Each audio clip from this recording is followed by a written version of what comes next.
আসসালামু আলাইকুম সুপ্রিয় শিক্ষার্থীবৃন্দ, আশা করি আপনারা সবাই ভালো আছেন। আজকে আমরা অ্যাবস্ট্রাক্ট অ্যালজেব্রা সাবজেক্টের চ্যাপ্টার 1-এর সমস্যা 1 এবং 2 নিয়ে আলোচনা করব। তো এগুলো তোমাদের পরীক্ষায় তেমন আসে না, কিন্তু মাঝে মাঝে কোশ্চেন দিয়ে দিতে পারে, যেহেতু এখন ন্যাশনাল বোর্ডে কি তোমার এনইউ বাদেও প্রশ্ন করে, তো জেনে রাখা ভালো। তো প্রশ্নটি দেখো, প্রথমে বলছে সমস্যা 1 যে দড়ি বাস্তব সংখ্যা সেট আর দ্বিপদী প্রক্রিয়া এই যে স্ট্রাইক দ্বারা গুণ প্রকাশ করে। এখন তোমাদের প্রথমে আলোচনা করবো দ্বিপদী প্রক্রিয়া কি। ঠিক আছে, দ্বিপদী প্রক্রিয়াটা কি এটা আমি এখন আলোচনা করবো প্রথমে। তো দেখো দ্বিপদী প্রক্রিয়া কি। তো দ্বিপদী প্রক্রিয়া তোমার যোগ বিয়োগ গুণ ভাগ এ প্রত্যেকটা কিন্তু তোমার দ্বিপদী প্রক্রিয়া। ঠিক আছে, আচ্ছা। তো দ্বিপদী প্রক্রিয়া হলো তোমার, মনে করো এই একটা সেট 1 2 এবং এ ক্রস এ, এটা কিন্তু গুণন প্রক্রিয়ায়, এটা কিন্তু ক্রস মানে কি গুণ প্রকাশ করে। তাহলে এই যে এখানে 0 এই তোমার এলো গুণটাকে আমরা এভাবে প্রকাশ করতে পারি, অথবা স্ট্রাইক দ্বারা প্রকাশ করতে পারি গুণটাকে। আচ্ছা, তো এখানে আমরা যোগ বিয়োগ গুণ ভাগ এই চারটাকে আমরা কি 4 প্রকার হতে পারে দ্বিপদী প্রক্রিয়া। এই দ্বিপদী প্রক্রিয়ার মধ্যে আমি গুণ নিয়ে আলোচনা করলাম এখানে, যে তোমার এই একটা অসংখ্য সেট, যেমন একটা সেট 1 2, ঠিক আছে। আচ্ছা, এই সেটটার ক্রস গুণন হবে তোমার, সেই ক্রস গুণনের মাধ্যমে যে আমরা এরকম আকারের দুটো উপাদান পাবো ক্রোমোজোম আকারে, সেই উপাদানগুলো আবার এর মধ্যে থাকবে। যদি এরকম থাকে তাহলে আমরা বলতে পারবো যে কী হবে, দ্বিপদী প্রক্রিয়া গুণ প্রক্রিয়া মেনে চলে। ঠিক আছে, এটা যখন অঙ্ক করবো তখন বুঝতে পারবা।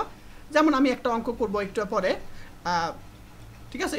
জাস্ট এটা মনে রাখবা যে মনে করো একটা সেট অসংখ্য সেট বলতে বোঝায় যেখানে কোনো না কোনো উপাদান থাকবে, সে সেট এবং আরেকটা সেট, দুইটা সেটের ক্রস গুণনের মাধ্যমে কিন্তু আমরা জানি যে ক্রোমোজোম আকারে চলে আসে, এটা সবাই জানো। সেই ক্রোমোজোম উপাদানগুলো যদি তোমার কি থাকে এর মধ্যে থাকে, তাহলে আমরা কি পাবো, বলতে পারবো যে গুণ প্রক্রিয়া দ্বিপদী প্রক্রিয়া মেনে চলে সে সেটটা। আচ্ছা, এইটুকু জেনে রাখো, যখন অঙ্ক করবো তখন বুঝতে পারবে, একটু পরে বুঝতে পারবে আরও ভালোভাবে। তো এখানে বলছে যে দ্বিপদী প্রক্রিয়া আমরা জানি 4টা, যোগ বিয়োগ গুণ ভাগ। তার মধ্যে আমরা এখানে স্ট্রাইক দিয়ে প্রকাশ করা হয়েছে, অর্থাৎ গুণ মাধ্যমে বলছে যে দ্বিপদী প্রক্রিয়াকে, অর্থাৎ গুণ প্রক্রিয়ায় এই যে গুণ A strike B equal to A plus B minus 5, যেখানে এ বি হলো তোমার বাস্তব সংখ্যা সংজ্ঞায়িত করা হয়। এখন আমাদের প্রশ্নে বলছে যে এর বিপরীত বের করতে বলছে, অর্থাৎ বিপরীত তর্কের যে মান সেটা বের করতে বলছে, এবং এই যে তোমার গুণন প্রক্রিয়ায়, ঠিক আছে, এর অবেদক নির্ণয় করতে বলছে, অর্থাৎ স্ট্রাইক প্রক্রিয়ার মাধ্যমে। ঠিক আছে, আচ্ছা। তাহলে আমরা প্রথমেই দেওয়া আছে লিখবো কোশ্চেনে, আমি তোমাদের বই থেকে খাতার মাধ্যমে করে দেব। দেখো, তাহলে প্রথমে আমরা লিখবো, দেওয়া আছে কি A strike B equal to A plus B minus 5 দেওয়া আছে। এখন আমরা প্রথমেই বের করব যে অবেদকটা বের করতে বলবো। ঠিক আছে, এখন মনে রাখবো সবসময় যে অবেদককে আমরা ই দেওয়া প্রকাশ করা হয়, অবেদককে আমরা ই দেওয়া প্রকাশ করব, এবং সে ইটা হলো স্মলার ই। আর একটা বিষয় হলো তোমার এই অবেদকের মান কিন্তু 1, এই অবেদকের মান সবসময় কী হবে, 1 হবে। আচ্ছা, তাহলে আমাদের দেওয়া আছে এটাও লিখব, এবং আমাদের প্রথমে কি অবেদক বের করবে, অবেদক লাগবে। এই যে এর বিপরীতক বের করার জন্য অবশ্যই অবেদক এর মানটা লাগবে। ঠিক আছে, আচ্ছা। এখন এই স্ট্রাইকের অবেদক নির্ণয় করার জন্য আমরা প্রথমে অবেদক ই দই নেব সবসময় বললাম। আচ্ছা, তাহলে আমরা অবেদক উপাদান ই হলে আমরা একটা সূত্র জানি। সূত্র বলতে গেলে আমরা একটু আগে বলছি যে ই এর মান কত, ই এর মান 1। তাহলে ই এর মান যদি 1 হয়, তাহলে আমরা কি লিখতে পারি, এ স্ট্রাইক ই, ই এর মান 1, তাহলে আমরা গুণ করলে কি পাবো, সেই এই পাবো। তাহলে এ স্ট্রাইক ইর মান কত, 1। আবার বি স্ট্রাইক ইর মান বি, অর্থাৎ ইর সাথে যাই গুণ করুক না কেন সেটাই হবে, এখানে বসবে, কারণ এর মান 1, তো 1 এর সাথে যাই গুণ করো না কেন সেটাই হবে। আচ্ছা, এখন এখানে আছে এ স্টারিক বি, আর এখানে আছে এ স্টারিক ই আছে। তাহলে আমরা এখানে বি এর বদলে ই বসানো হয়েছে, বি এর বদলে ই বসানো হয়েছে, তাহলে আমরা এখানে বি এর বদলে ই বসাবো, এটা ই। আচ্ছা, ই বসানোর পরে আমাদের অবেদক মান বের করতে হবে, এটা মান বের করবো। তাহলে আমরা বাকিগুলো এবার নিয়ে যাবো। তাহলে এখানে মাইনাসে এটা এবার নিয়ে 5 প্লাস 5 হবে। এখন কাটাকাটি করে 5 থাকবে, অর্থাৎ অবেদকের মান কিন্তু 5 পাবো। আচ্ছা, এখন আবার আমাদের বের করতে হবে, কী বলছে, এর বিপরীত বের করতে বলছে, অর্থাৎ এর বিপরীত যে মান সেটা বের করতে বলছে। তো আমরা ধরে নিলাম এর বিপরীতটা কি বি ধরে নিলাম, যেখানে এখানে এ আর বি আছে। দেখো এখানে তোমাদের কোশ্চেনে এক্স ওয়াই থাকতে পারে, তো নিয়ম একটা মনে রাখবে শুধু। তাহলে আমরা এর বিপরীতকে আমরা বি ধরবো। তাহলে আমরা ধরি এর বিপরীত উপাদান বি, তাহলে আমরা এ স্টার বি ইকুয়াল টু ই পাবো। এখন এটা কীভাবে আসলো আমি বলে দিই। সাপোজ এ এখানে আমি বসলাম, এখন এর বিপরীত মানটা কি তোমার এ ইনভার্স, তাই না? তাহলে এ হলো এখানে আছে, তার বিপরীত মান কি এ ইনভার্স। তাহলে আমরা এই জিনিসটাকে আমরা এ ইনভার্স মনে করব। তাহলে এর বিপরীতটাকে আমরা বি ধরছি, কিন্তু বিটাকে আমরা এ ইনভার্স ধরবো। তাহলে এটা মান কত 1। তাহলে এ দেখো এ স্টারিক বি, অর্থাৎ এই বিটাকে আমরা এ ইনভার্স ধরবো। তাহলে আমরা যদি গুণ করি 1 পাবো, আর 1 মানে তো আমরা জানি ই, লিখতে পারি না, আমি লিখতে পারি। এখন এটা মান বসিয়ে দিব, এ স্টারিক বির মানটা এখানে যে মানটা সেটা বসিয়ে দিব। এখন আমরা বিপরীত মানটা বের করতে বলছে, ঠিক আছে? তো আমরা বিপরীত মানটা কি বিটা বের করবো। তাহলে আমরা -5 টা পাশে নিয়ে গেলে +5, তারপর আমরা এটা আমরা এই পাশে নিয়ে যাব, কারণ আমাদের লাগবে শুধু বির মান, বিপরীতটা লাগবে। তাহলে এইটাই তোমার এর বিপরীত উপাদান। তাহলে এর বিপরীত উপাদান কি এটুক, এইটা তোমার সমাধান। আশা করি সবাই বুঝতে পারছো। আর যারা এখন আমার ইউটিউব চ্যানেলটি সাবস্ক্রাইব করো নাই তারা অবশ্যই করে দিও। আচ্ছা, এখন আমি সমস্যা 2 আলোচনা করব। 2004 সালে চলে আসছে সমস্যা 2। তো এখানে একটা সেট দেওয়া আছে, সেই সেটটা বলছে যে গুণন হলো, এই সেটে যে গুণন হলো, গুণন মানে স্ট্রাইক বুঝাই এখানে, বা তুমি গুণ প্রক্রিয়া তো বুঝাই, সেটা গুণন হলো দ্বিপদী প্রক্রিয়া। তাহলে আমরা দেখাতে হবে যে এই সেটের যে গুণন সেটা হলো তোমার দ্বিপদী প্রক্রিয়া। আমি তোমাদের প্রথমে আলোচনা করছি দ্বিপদী প্রক্রিয়ার যে সত্য, যেখানে এই আই হলো তোমার, জানো সবাই, কাল্পনিক সংখ্যা √-1, এটা সবাই জানো জটিল সংখ্যা। আচ্ছা, এটা আমি এখন খাতা করে দিব।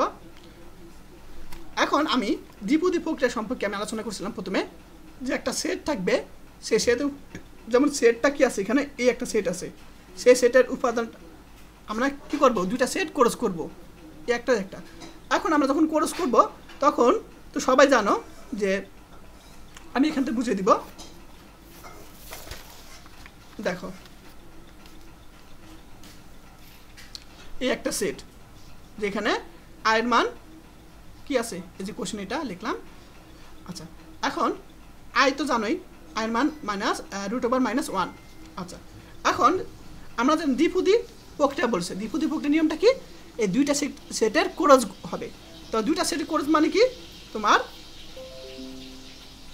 তাহলে এস এখানে বুঝিয়ে দিই। আচ্ছা, যাই হোক, তোমরা তো এটা বুঝোই যে দুইটা সেটের ক্রস এস গুণ এস। তাহলে আমরা এরকম মানে এস এর মান তো এরকম একটা পাবো ক্রস, আমরা এস এর মান এরকম একটা পাবো, দুইটা অংশ পাবো আমরা, তাই না? এখন যেহেতু আমরা 1 - 1 y - i পাবো, ঠিক একইভাবে একই রকমই সেম জিনিসটা পাবো। তো আমরা কি করব, আমি আর একটু ভালো করে বুঝিয়ে দিই, এখানে বুঝিয়ে দিই।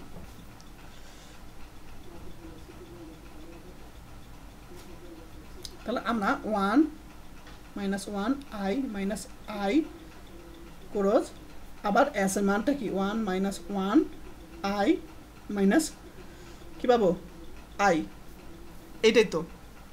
আচ্ছা, এই দুইটা ক্রসের মাধ্যমে আমরা কি পাবো, দেখো প্রথমটার সাথে প্রথমটা গুণ হবে, প্রথমে আর প্রথমটার সাথে এটা ক্রস গুণ হবে। দেখো প্রথমটার সাথে প্রথমটা গুণ করলে 1 পাবো, সেটা কিন্তু অবশ্যই এই এস এর মধ্যে থাকতে হইব। তাহলে আমরা এস এর মধ্যে আছে 1টা, আবার ওয়ানের সাথে মাইনাস ওয়ান গুণ করবো, অর্থাৎ ওয়ানের সাথে একবার এটা গুণ, ওয়ানের সাথে একবার এটা গুণ, ওয়ানের সাথে একবার গুণ, ওয়ানের সাথে একবার গুণ, এরকম প্রত্যেকটা করে আমরা কি পাবো, minus one I minus I পাবো। আর এগুলো সবগুলো কি তোমার এসের মধ্যে আছে। আবার মাইনাস ওয়ানের সাথে একবার ওয়ান গুণ করবো, মাইনাস ওয়ানের সাথে একবার মাইনাস ওয়ান গুণ করবো, মাইনাস ওয়ানের সাথে আই গুণ করবো, মাইনাস ওয়ানের সাথে মাইনাস আই গুণ করবো, করে আমরা এরকম মান পাবো। আবার প্রত্যেকটা উপাদান দেখবা এসের মধ্যে আছে, তাই আমরা বিলংস টু এস দিয়েছি। তাহলে চারটা উপাদান কি তোমার এসের মধ্যে আছে, যে এসের মধ্যে। আবার আয়ের সাথে আমরা ওয়ান গুণ করবো, আয়ের সাথে আমরা মাইনাস ওয়ান গুণ করবো, আয়ের সাথে আই গুণ করবো, আয়ের সাথে মাইনাস আই গুণ করবো, গুণ করে আমরা এরকম পাবো।